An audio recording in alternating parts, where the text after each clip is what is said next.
Today I'm putting the first real carbon fiber on the exterior of my Type R. What I have here are the APR carbon fiber fender ducts. Let's just get right to it. So I turn the wheels all the way to the right, and that'll make it a lot easier to get to these clips right here. But I also have to have the hood open because there is going to be a clip down in there somewhere that I'm going to have to do. Oh, that's cool, man. When you look through here, you can see the ducts. That's so awesome.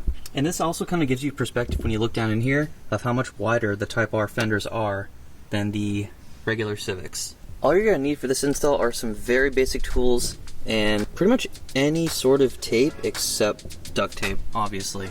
And I think this is pretty self-explanatory, but the reason I'm doing this is that when we take the vents off, I'm going to make sure that the paint doesn't get scratched.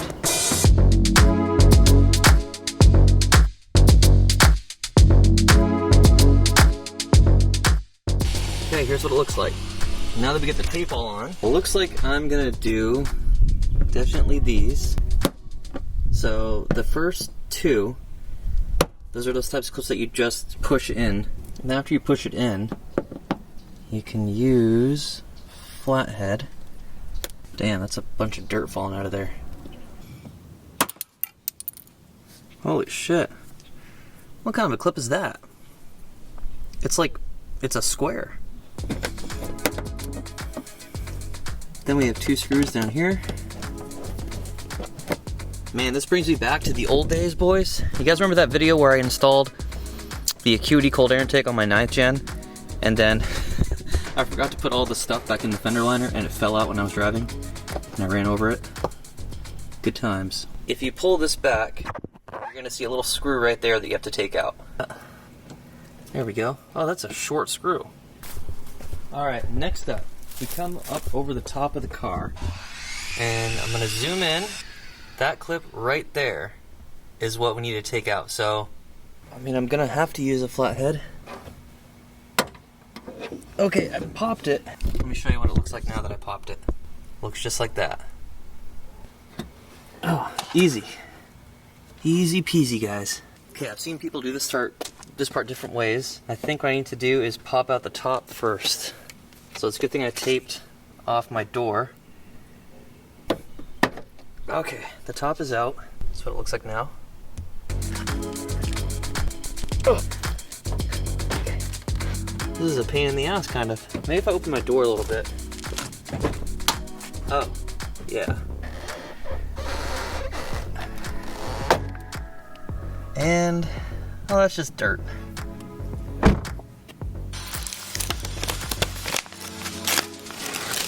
Huh.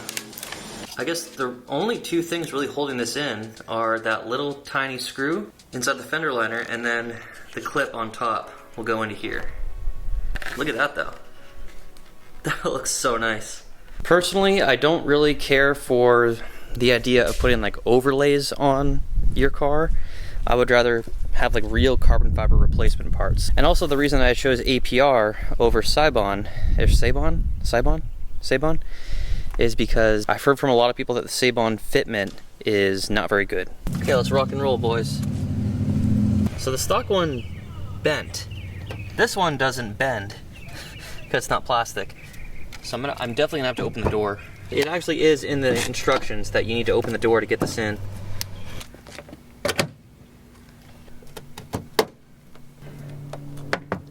Oh, okay. Well, we're moving now. Damn, that already does look a lot better. Carbon fiber. I've seen that almost everybody has trouble getting in the top clip here on the inside. So I'm gonna try that first. Oh, I just broke off one of the fucking things, dude. Are you serious? Holy crap, dude, I got it in. There she is, right there. I've also heard that this screw, oh yeah, that's tough to get in. I have to like pull this out so that the screw hole lines up. Alright, that screw is in, and like I said, the screw holes didn't line up, so I had to kind of pull back a little bit for it to line up.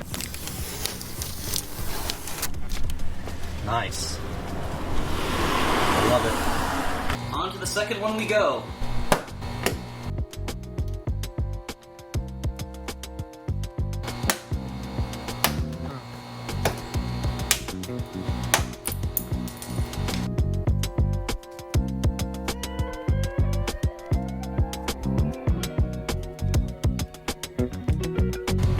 Oh! What the fuck is that? That's a big ass bug. I don't like bugs, guys. Oh, you can see the clip much better when the car's in the garage. There it is. It's popped out. Yes, sirree, Bob. Now this should come right out just like that.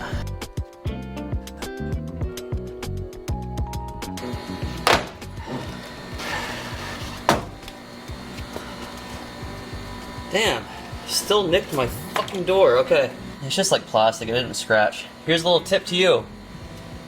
If you're doing this in the future, maybe you should, I don't know, tape off more of your door than just like 1.5 inches worth. So I put the bottom in first. Okay, that's much easier this side. So I kind of picked it up, you saw me do that, and I pushed the bottom in and slid it down at the same time, and then the top just kind of fell into place. The way that I got that top clip in on the inside of the fender, I kind of had to pull down a little bit. So I'm going to show you this. Look at this little seam right here. If I pick up, that seam's going to get smaller. If I push down, I hope you saw that. It gets a little bigger. You have a little bit of wiggle room, right? So use that to your advantage in order to get those holes to line up for that clip. Round 2, baby, let's go. We have a special guest. Are you eating cookies? Oh my god, your belly's so shiny. I put coconut oil on it. My feet are so big, my Crocs don't fit. Yeah, Vivian's feet are swole right now. So is that cookie. That cookie's swole. They're really good. So guys, Vivian will be 40 weeks this Friday. And so, you want to tell them what the plan is? Okay. In case Vivian doesn't go into labor naturally between now and next Friday she'll be 41 weeks. We have an appointment scheduled for her to be induced next Friday on May 5th. Right, May 5th? That baby just does not want to come out yet. She's getting all the good food. And once again, I am going to put the hood all the way up to the second hole. Alright. You going to work with me, bud? Or what's going on here? Oh, this is much better in the garage. I can actually see where I'm going. Hell yeah. Well, damn, dude. That was not a bad install at all. I'm just going to put this other crap on and then I'll show you what it looks like. I'm making Vivian come out, take my thumbnail for me. Oh. So, hey, calm the fuck down. I know a lot of you are probably wondering, oh fuck, did I just run over something? Anyway, about the flex fuel kit. Well, I haven't really been driving the car, I've been driving the B or Z. Tonight, Marco and I, this is going to be a separate video, but Marco and I are going to his mechanic, who is very good with Type Rs, and we are going to figure it out. Come on, baby. Dude, she is miserable right now. I did buy her Subway to make her cookies, so. Okay, I'm gonna test you real quick and see if you can figure out what it is that I put on. Come here. It's something visual on the outside of the car. These? Good job, babe. How'd you know? They weren't there before. Oh. Well, that would do it. Yep. That will do donkey. Do you think it looks cool or what? Honestly, I don't really care for them. Oh fuck. I prefer it black. But Well, I see it was plastic before. Now it's real carbon fiber, baby. But I see why you matches the little thingy down there. Oh yeah, it And up does. there. Alright, well get in here so I can take a thumbnail of you in the car. Me? Yeah. No. Just like that. So I'm just over here looking at FL5s. Number one, I would like an FL5, and I know I talked shit about it when it was first released, and I got a lot of shit for that on that YouTube video. There was also somebody who made a post about it in, like, on Reddit, and I got smashed in that comment section, so hey, whatever. Dude, these are gorgeous cars. To say I've warmed up to them is an understatement. I just think they're so beautiful. I went on Car Gurus, and it looks like there's 234 of these Type Rs for sale in the entire country right now. This is a nationwide search. Maybe there's some different ones on Auto Trader and stuff like that, but basically a little over 200. And oh my god, I mean, some dealerships. This is the frustrating thing about looking for cars online, is that dealerships don't have to post the total price with the markup and all the bullshit accessories that they put on the cars when they post them online. Some dealerships do, like this one, and I at least appreciate the honesty. You know, like a $20,000 markup is insane, and I hope that that car sits there and rots before somebody pays $64,000 for it. But at least they had the courtesy to tell you what the price is, so you don't have to call and be like, hey, what's your markup? And then they gotta go fucking get their manager and come back, and you're on the phone for like 10 minutes just to find out they have a fucking $20,000 markup. Another reason that I'm looking, the main reason, is my best friend Kenny. Like I said, when he was here a couple weeks ago and he drove my BRZ, he loved it and had a blast. And so he's been sending me a bunch of different cars, asking me what I think about pretty much all of the import sports cars that you can get right now. GTI, FL5, BRZ G86, GR Corolla, what's another one? There's also the Elantra N, which I think that's a really cool car, and I would love to review one of those. If anyone's watching right now and you have a car that you wouldn't mind letting me like do a review video with, I would be so happy to do that. So I told Kenny that if he buys a Type R, first of all, I would be so excited that he would have a Type R and I would have a Type R. If he got one, I told him I will buy him an aftermarket exhaust system and send it to him, or an intake. I told him whatever he wants. God damn, these look really good in black. This is a really good time to be a car enthusiast. I don't know. So many options. If anyone has a lead on where you can get an FL5 for not a stupid amount of markup, then please let me know so I can pass it on to Kenny.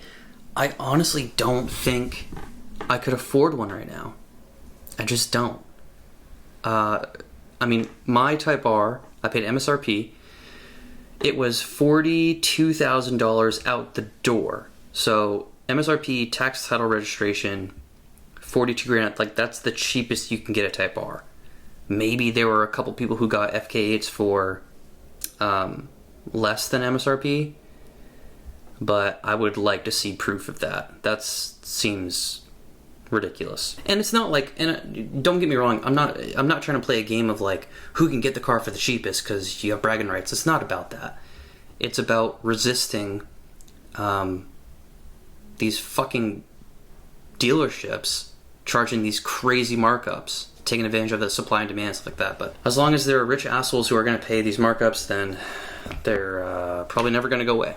Regardless, we're talking 40. Oh no, it's MSRP is 44, but then you have almost $1,000 handling destination. So these FL5s are $45,000 cars. Even if I could get one at MSRP, tax title registration, that's going to be almost $50,000 out the door. That's insane. I don't know if I want to pay that much for a new car. Actually, I'll rephrase that. I don't even know if I can. Like, I've been doing, this year, 2023, I've been doing like anywhere from $900 to $1,200 a month on YouTube, depending on the month. There's just no justification for me to go buy an FL5. And obviously I have a really good amount of equity in both of the cars, because that one I put a huge down payment, and the Type R, I think it's in the garage. I only put a $4,000 down payment on, but I think I owe like 24 grand on that. So, you know, obviously there's equity in both the cars, but I'm not done with my FK8 yet. And I just love it. You know, like, I have a lot of history with that car. Flew out to Indianapolis, drove it back, then drove it here, then drove it to Maine and back. I have a strong connection with that car. But I'm sure I would have a strong connection with, you know, an FL5 if I got one. It looks sick. I think I would prefer, the Sonic Gray Pearl does look really good in the FL5. I don't think I should do black again. I wish they had like a dark gray. That's all I have, ladies and gentlemen. I will see you on Friday. Hopefully in the next video, the flex fuel kit gets resolved and I actually end up having a full tank of E20 and have some fun with it. What do you think, Cleo? Why? See you next time, boys. Thanks for watching.